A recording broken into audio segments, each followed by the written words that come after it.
Hello and welcome to South Asia Today, a show that provides you the glimpses of South Asia. I'm your host Shreya Savijay. Here are the headlines. India's commitment to Nepal's post-earthquake reconstruction has been sincere and substantial, says Foreign Minister Jai Shankar.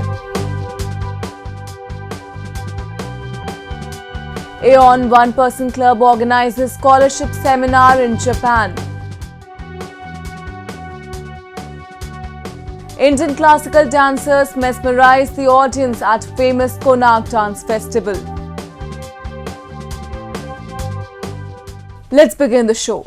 India and Russia held a symbolic and significant premier-level meet in the Indian capital, New Delhi. President Vladimir Putin met Prime Minister Narendra Modi and the two sides held their maiden 2+2 dialogue to provide a further impetus to the ties. Contracts, majorly the defence ones, were signed and both of them committed to deepen their alliance in the face of emerging crisis in Afghanistan and possible threats in the Indo-Pacific. Amid chaos and controversies around the Indian purchase of the Russian S-400 air defense system and a consistently deteriorating situation in Afghanistan, two key global players, India and Russia, held a bilateral meet in the Indian capital, New Delhi. The meeting between Indian Prime Minister Narendra Modi and Russian President Vladimir Putin was more than just significant, as it was the first time in over a year when President Putin travelled to any country for a bilateral summit.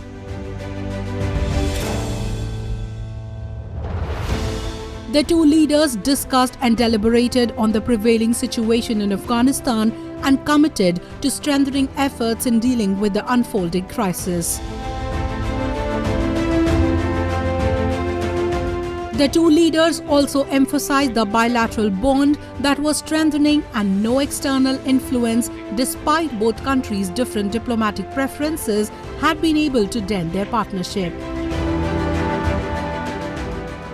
Covid की चुनौतियों के बावजूद भारत और रूस के संबंधों की रफ्तार में कोई बदलाव नहीं आया है। हमारी special and privilege strategic partnership निरंतर मजबूत होती गई है।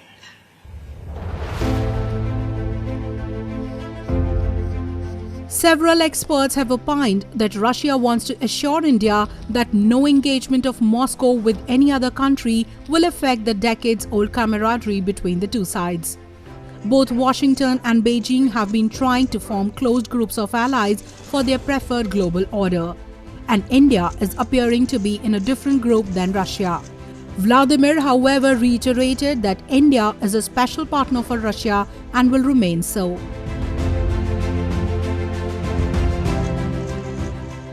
Мы относимся к Индии как к великой державе, с дружественным нам народом и с замечательной предысторией наших отношений. Мы работаем в военно-технической области, причем так, как не работаем с одним нашим партнером. The two countries also held their maiden 2+2 dialogue, the one which is referred to as the real nut and bolt exercise, where both sides signed as many as 28 pacts. The procurement of over 6 lakh AK-203 assault rifles through Indo-Russia Rifles Private Limited that will be manufactured in India was signed. An agreement on the program for military technical cooperation from 2021 to 2031 and the 20th India-Russia Intergovernmental Commission of Military and Military Technical Cooperation were also signed. Russian Foreign Minister Sergei Lavrov also praised the Indian side for not giving in to the US pressure and threats while purchasing the S-400 system. The deal is being implemented. We witness attempts on the part of the United States to undermine this cooperation and to make India obey the American orders, to follow the American vision of how this region should be developed. And our Indian friends clearly and firmly explain that they are a sovereign country and they will decide on whose weapons to buy and who is going to be a partner of India in this and other areas. it is confirmed, and it was mentioned today as well, that the Russian-Indian relations have been characterized and remain specially privileged strategic partnership. Indian Foreign Minister S. Jaishankar also highlighted the unfolding crisis in Afghanistan and in different parts of the region and expressed the need for greater cooperation between the two sides. But the long-standing challenges remain even as new ones emerge. Prominent among them are terrorism, violent extremism, and radicalization. The situation in Afghanistan has wider repercussions, including for Central Asia. West Asia or the Middle East continues to present hotspots. Maritime security and safety is another domain of shared concern. We both have a common interest in ASEAN centrality and ASEAN-driven platform. The two sides have also committed to working extensively in the direction of boosting trade between them. As per Indian figures, bilateral trade during April 2020 and March 2021 amounted to $8.1 billion.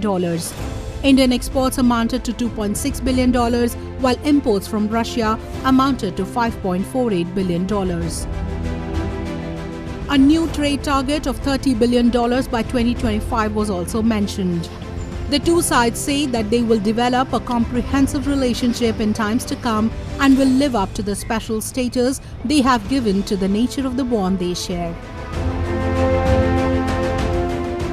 Moving on, the bilateral milestones that India and Nepal have achieved were recently recognized by both sides in a virtual conference organized for Nepal's reconstruction post-2015 earthquake.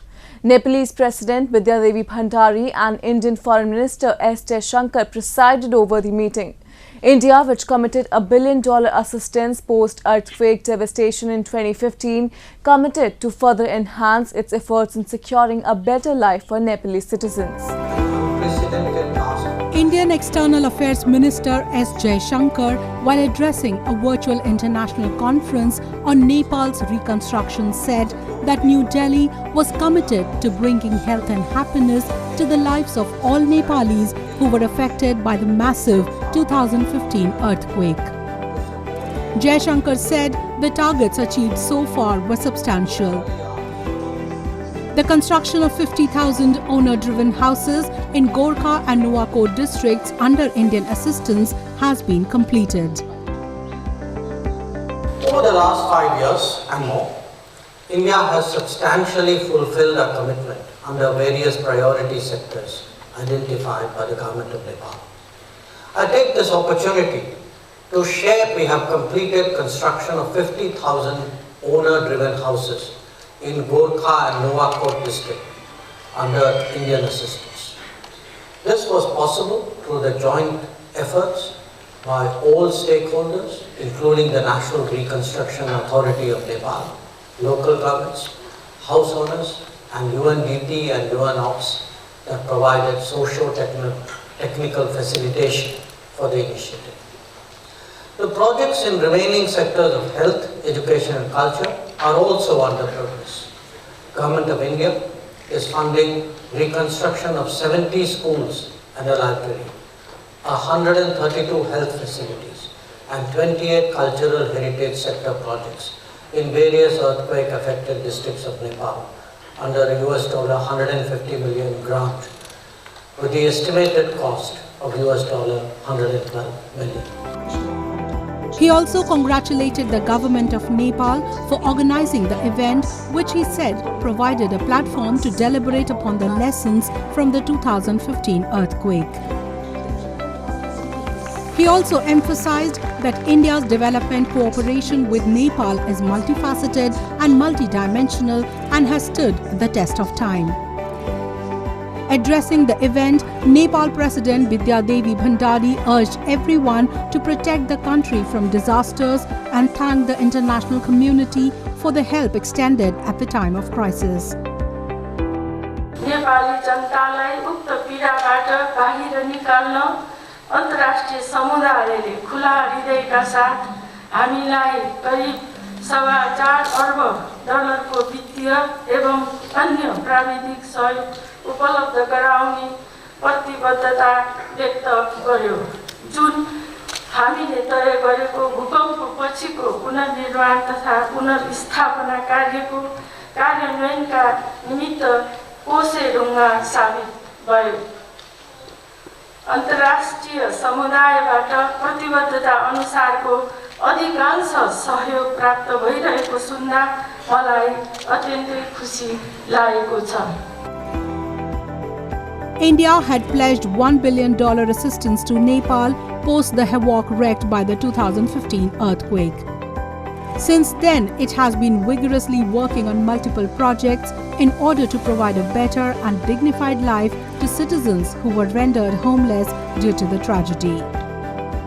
While millions of dollars flowed in under international assistance to provide rehabilitation to thousands who were rendered homeless post-disaster, the Indian contribution in the rebuilding exercise has been instrumental. New Delhi, which is involved at several developmental fronts with Nepal, including those of developing railways and laying of gas lines among many, has committed to assist Kathmandu at all levels in order to provide additional impetus to the decade-old partnership between the two. Now we take a look at some happenings in Asia in a segment called Asia Watch. Calling the diplomatic boycott of Beijing Winter Olympics by Australia, Britain and the United States mistaken acts, Chinese Foreign Ministry has said that they will have to pay the price for the same.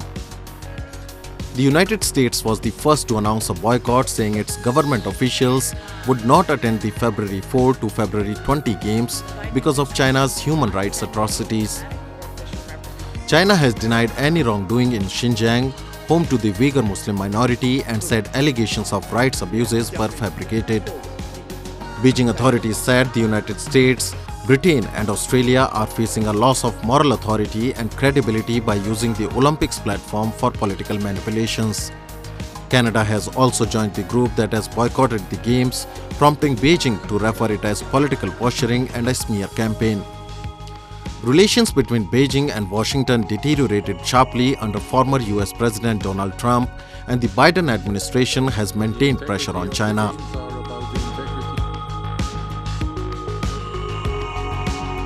Students were amazed by a series of fun and eye-catching water bubble experiments demonstrated by Chinese astronauts at China's space station. This special lecture was given by the Shenzhou 13 crew members. The lecture covered recounting of their living and working scenes, science experiments demonstration and a real-time Q&A section. The science experiment demonstration contained a series of water bubble experiments under zero gravity. They started the water bubble experiments with a water film and a pink paper flower. The pink flower bloomed in space, winning applause from the students on Earth. Then they poured more water into water film to form round-shaped water bubble ball, which is unachievable on Earth. Standing behind the water bubble ball, they were seen appearing in their inverted image. This demonstration also appeared during the space lecture at Shenzhou 10 mission by them.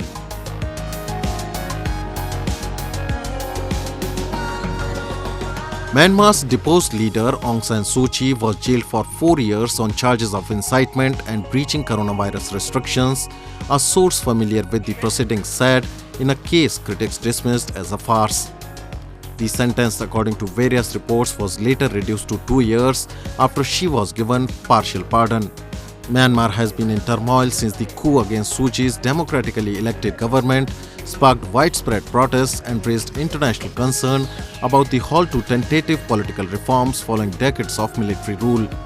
76 years old, Nobel Peace Prize winner Suu Kyi has been detained since the coup along with most senior leaders of her National League for Democracy party. The military has not given details of where Suu Kyi has been detained, and it was not immediately clear if the sentencing would mean any immediate change in her circumstances.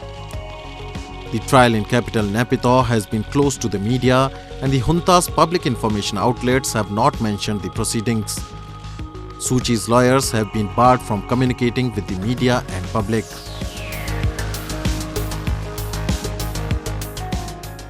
Moving on to Japan, where Aeon One Person Club organizes scholarship seminar which aims to promote environment conservation and harmonization with natural resources. Also, the lively Yokohama city hosts beautiful night event that attracts many visitors. Have a look. Aeon Group in Japan has announced to spend 1% of its annual profit on socially driven causes. It includes a scholarship for foreign students. This year's scholarship seminar was held online with a tree planting ceremony which aims to promote environment conservation and harmonization with natural resources.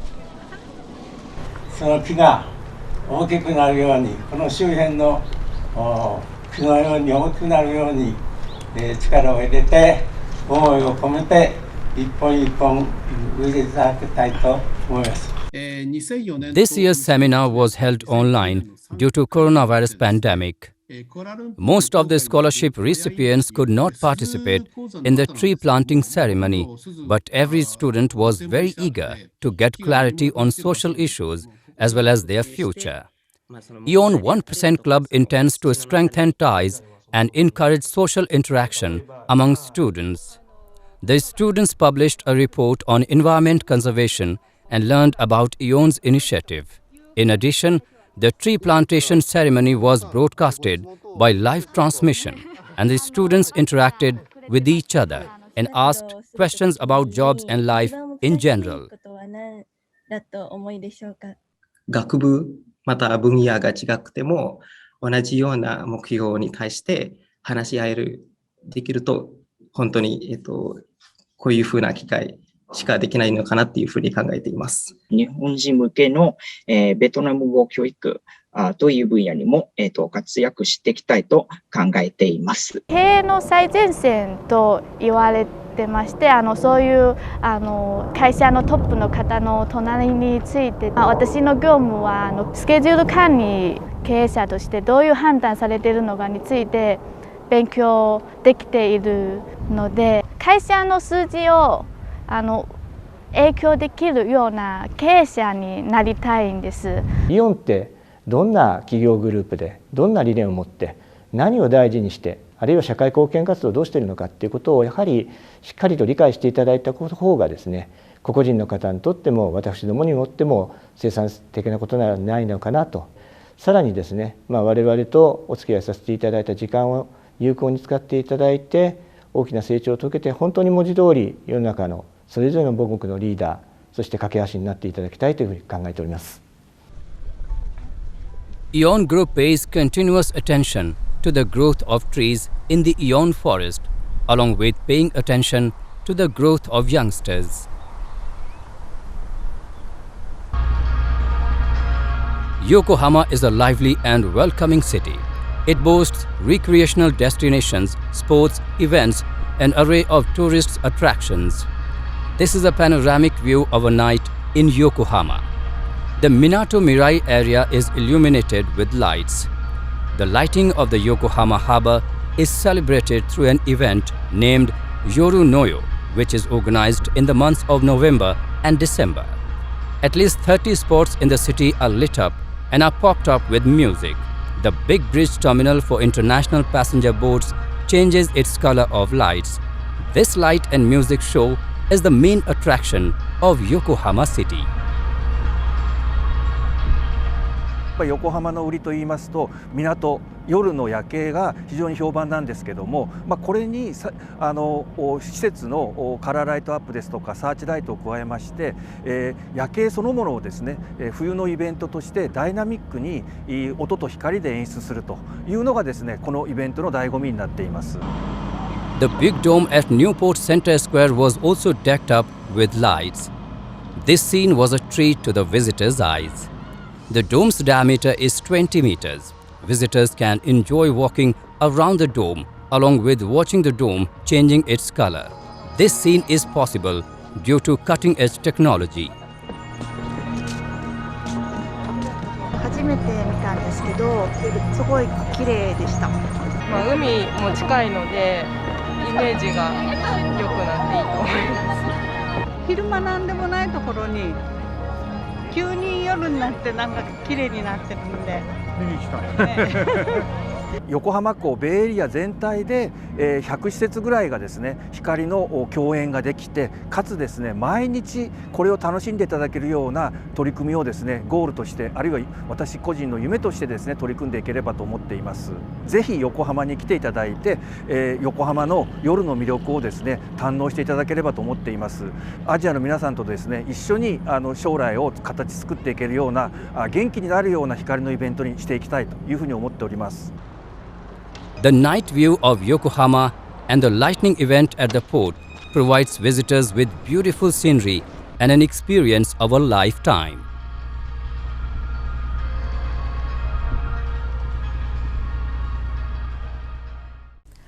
Now let's have a look at the mesmerizing Konark Festival of India's Odisha state. Held in the backdrop of Mammoth Sun Temple, the festival recently witnessed its 32nd edition. Along with it, the Konark city also hosted the 12th edition of the International Sand Art Festival, enabling visitors to witness both the brilliant showcase of art at the same time.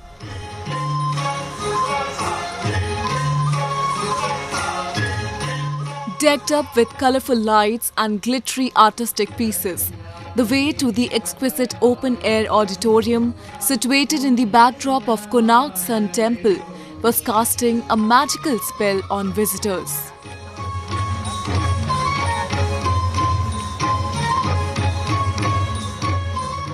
Popularly known as Natya Mandir, the auditorium is famous for playing host to the famous Konark Dance Festival every year. Jointly organized by Odisha Tourism and Odissi Research Centre since 1989, the 5-day cultural extravaganza aimed to boost tourism in Konark along with preserving and increasing the reach of Indian folk dance forms.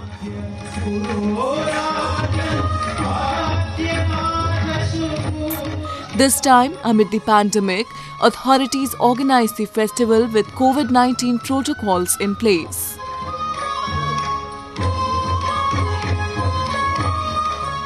In spite of the COVID pandemic, state government has organized this classical dance festival this year with all the COVID protocols, and there is very good performances, and large number of guests have come from outside also to witness this festival.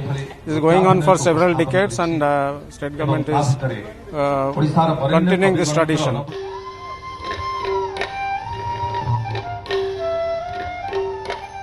The event saw some of the mesmerizing choreographies in classical dance forms of India, including Odissi, Kathak, Satriya and Bharatnatyam.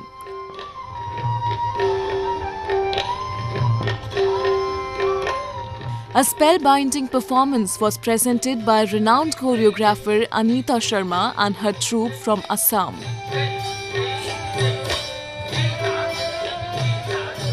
They performed Satriya, which is also pronounced as Hotriya and is highly devotional in character with a predominant spiritual aspect.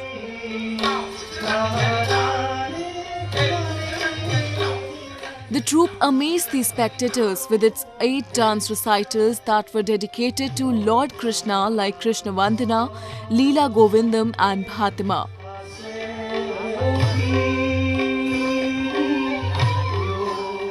I want to thank Odisha Tourism for inviting us to this beautiful, magnificent dance festival to perform our beautiful Hotriya tradition. And after the COVID-19, we perform first time in this big festival, and we artists always love to perform on stage in front of the audience, because we dance, we perform for audience only, and in land of Jagannath, we offer our dance today to Lord Jagannath, to Surya Devata.